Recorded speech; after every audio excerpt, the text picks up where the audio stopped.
Allahla yanaşı başqa bir məbuda ibadət etmə, yoxsa əzaba düçar edilənlərdən olarsan.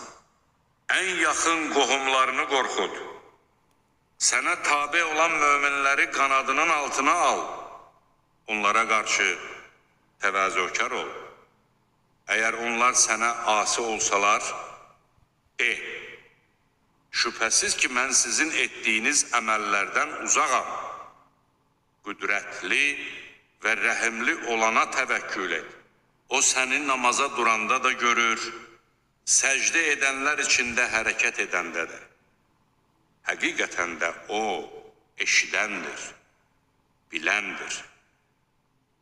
Şeytanların kimə nazil olduqlarını sizə xəbər verimmi? Onlar hər bir yalançıya və günahkara nazil olarlar. Şeytanlar vəhdən eşitdiklərini kahinlərə təlqin edirlər.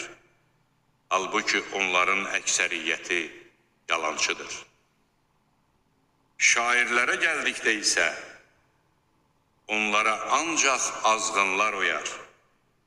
Məyər görmürsənmi ki, onlar hər vadidə veyl-veyl gəzir və etmədikləri şeylərə aid söhbət açırlar.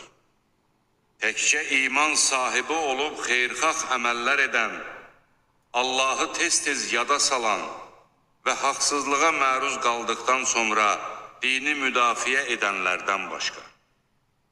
Zalimlar isə qaydacaqları yeri mütləq biləcəklər.